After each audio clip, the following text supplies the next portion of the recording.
Kimberly Olson here, and I'm excited to share with you that we are going to give you a behind the curtains look at our summit that we did, the Proverbs Women Virtual Summit. I actually took everything from that day and I wrapped it up in what was called the Implementation Lab, and we've decided to share that with you. So we're going to talk about how do you implement, how do you take action, how do you stop sitting in paralysis analysis and be obedient. So let's dive in. I hope you enjoy. I have a little treat for you guys. Implementation Lab. My thing, the thing that I really, really love to do is to help people implement. It's kind of what I'm known for. So if any of you've worked with me, I know we have a lot of goal diggers in our community, and now we have some new goal diggers that have come into the summit today. So that's my thing. I just love breaking it down. So that's what we're going to do now to give you just a little bit of practical application. It's called the Implementation Lab. I'm going to teach you what's called the W.I.S.E framework. If you have the workbook that we gave you, you can use that. Otherwise, just get out pen and paper, or even a notepad app will work. So I'm going to have you guys do a little hands-on activity right now. The W.I.S.E framework, there are 4 parts to it. The word, okay, so we're going to go through, we're going to pick specific scripture to carry with us beyond the summit.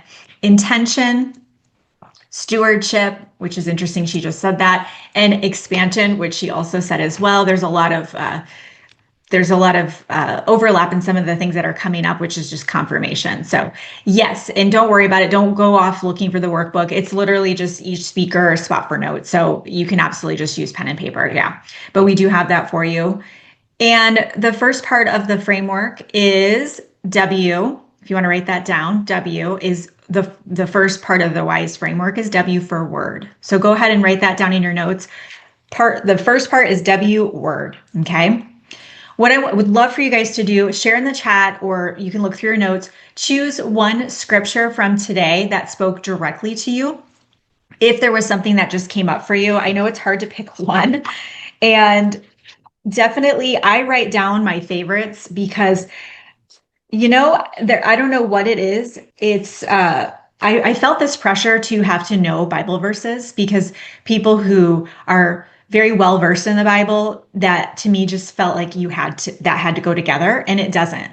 Okay. We want to study the Bible. We want to memorize scripture, absolutely work towards that. But you just know that things don't just rattle off for me. So I like to write them down. So the one I wanted to share with you guys, and feel free to share any other ones that you just love, that you want to just marinate on, this week as you leave the summit today. What do you want to marinate on and just take with you to remind you of what we're doing here today together, which is so beautiful.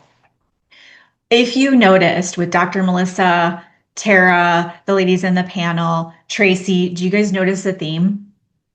Surrender. And when I stepped into sobriety on August 1st of 2017, you know what I did? I finally surrendered. What I was doing was not working. I was ready to completely surrender, which was very scary. If you've struggled with addiction, you literally think you will die. Like you can't even imagine your life without that addiction because it's so rooted in you. Okay. Like you literally, like it's controlling you. It's not willpower. Okay. And when I woke up that morning, August 1st, I completely surrendered. So, okay. Don't know what this looks like. Have no clue. I've never been here. Never been a healthy, functioning adult. What will I do in social situations? Still to this day, I don't feel comfortable going in social situations where there's drinking. What will I do in social situations? How will I take the edge off? What am I going to do when I'm stressed out? What if I'm having a bad day at work? My babies were 1 and 2.5, and I was not prepared for any of that. I surrendered. And so I want to share this verse I had written down already, and I think this is beautiful. It says, it's Matthew 14:31. Matthew 14:31. Immediately, Jesus reached out his hand and caught him. Immediately. That's what he does. Did you hear these ladies? Did you hear any of them say, yeah, I surrendered? And then God just said, well, too bad, figure it out. Oh, well, sister, I don't know what to tell you. Not one of them said that. Every single one of them said, just surrendered. And my life has changed for the better ever since. Did any of them regret surrendering? Did any of them go, gosh, I had no roadmap. He just left me out to dry? No. Immediately, Jesus reached out his hand and caught him. That word surrender is letting go of what was. Ask yourself right now, be really honest. If you haven't surrendered yet and you're in it, how's that working for you? Are you happy? Do you feel at peace? Do you know it's all going to be okay? When you truly surrender and you realize that all of this, it's to experience heaven on earth, as Tara was talking about, you start to realize none of this matters and you're okay with it. I mean, we love our home and I love everything that we have and all the things, and I'm okay if it all went away. That's crazy. If you would have told me that 6 months ago, I'd have laughed in your face. It's surrendering and knowing. Immediately, Jesus reached out his hand and caught him. That's the promise for you. And some of you, it's time for you to surrender. Only you know what that looks like. And that's what I'm getting from him. He's telling me to tell you, he's telling me to tell you, surrender. Just surrender. Let go. Let go. Because I've got something in store for you that is beyond your wildest dreams. It's beyond your imagination. It's beyond this world. I have that. It's in store for you. Just surrender. Just trust. And he will reach out to you. So what about you? What phrase, any scripture, some of you shared already, thank you so much. That's WISE, the first part, the W, the word. The reason why we start with the word is because that is the Bible. We say it's the Bible of blank. We call things the Bible. This is it. It's the Bible. Go Google some facts on the Bible too. By the way, it'll blow your mind. There have never been so many, there's just all this cool data about the Bible, like in general. Side note, the word, it's where we learn. It's where the knowledge is. It's where the wisdom is. It's where the guidance is. It's where the answers are. So stop trying to do it alone. Stop trying to figure all this out on your own. Why are you doing that? You have the Bible to go to every day, every single day. What could be more important? The I is intention. So this isn't goal setting, even though you guys know I love a good goal. It's spirit-led alignment. It's spirit-led alignment. So I'd love to ask you, what is God inviting you to focus on next? What's coming up for you? What is he inviting you to focus on? Maybe it is surrender. Is he focusing on, maybe he wants you to use your voice more, like Dr. Melissa was saying. Like Janet was saying, just sharing what she really cares about, not worrying about what people think, and just pivoting completely with what she's doing. What about you? What is God inviting you to focus on? It might be, most likely, freaks you out a little bit. Okay? Let me just tell you, as you grow, especially if you're doing stuff on social media, freaks you out a little bit. Okay? What is he inviting you to focus on? Ooh, Sandy, speaking truth. That's what Tara said. She says, I break down lies. I speak truth. And people will be uncomfortable with that because it's more comfortable to be the way that they've been being. When you speak the truth, you are challenging people. You're challenging the way that they live. You're challenging the way that they're being.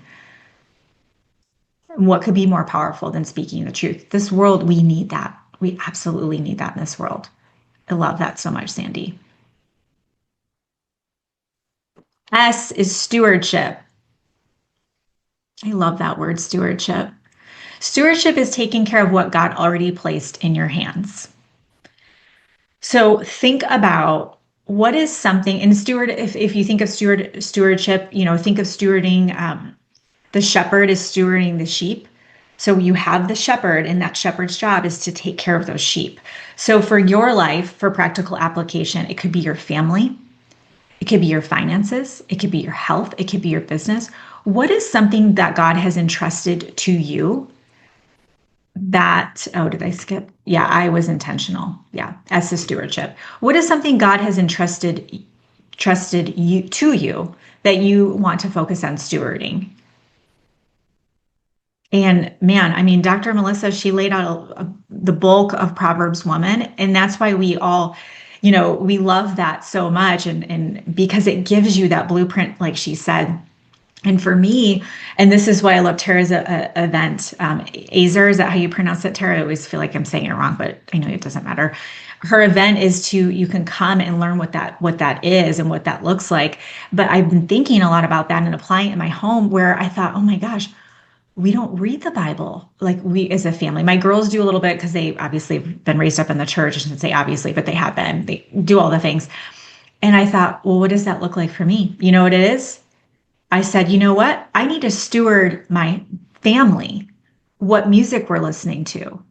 What movies are we watching? What's the language that we're speaking? How are we talking as a family about people? How do they hear my husband and I discussing things? How do they see us in our marriage? Do they see us hugging and loving to each other, dancing, right? And which we do. And they go, ew, gross. It's me choosing, I'm going to steward this family to be a family raised based on the Bible and the Word, and our kids will know that. So for you, it might be something totally different. Could be your finances, right? So what do you need to steward? And it will change. Things can change. We have different seasons. And if you don't know, you can just pray on it. You can journal this out on your own later. E is expansion. Expansion isn't striving. And Janet was saying, like, do more. I think it was Janet was saying that. That is the default. It's the programming, the boss babe era, right? Do more. And when you get to, $1 million, it's like, okay, great. What are you going to do next year? Oh, you have this many followers. Okay, let's grow that number, right? It's what it is, right? If you're online, especially. Expansion isn't striving. It's surrender and obedience, actually.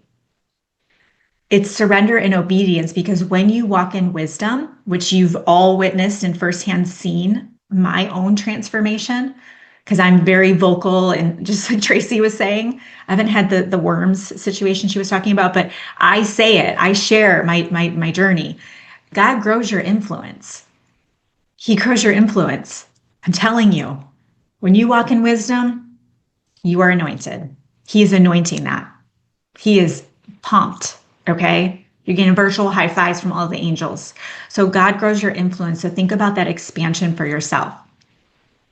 As you walk in wisdom, God can expand your influence and your impact. How beautiful is that? You could remind yourself, God multiplies what you steward. He wants to multiply your bank account.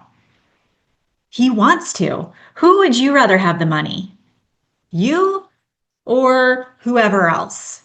Us. He wants those that will do good with it. He wants them to have the money. They're seeing a huge transfer of wealth to women in this decade. And guess what the women do? Stereotypically, we're givers. We want to improve. We want to make the world a better place. We want to help the children and help the left behind. It's to be with us. Receive that. See, money is good because it will be good when you are able to steward it. And this process, the WISE process, very simple, but it can be a really great way for you to be able to just kind of take yourself through just a little recheck, a little reset of a way for you to be able to ask yourself, what do you need right now? What do you want to focus on? What's your intention? And how are you going to steward that as well? That's a wrap. So if that was helpful, I would love to talk to you about next steps. We'll put our business audit below so that way I can personally take a look at your social media, your funnels, your offers, just all the things to make sure you're on the right track to monetize your brand and your business. Thank you so much for watching or listening. If this was helpful, hit that button to subscribe and we'll see you next time. Thanks for watching. Bye-bye.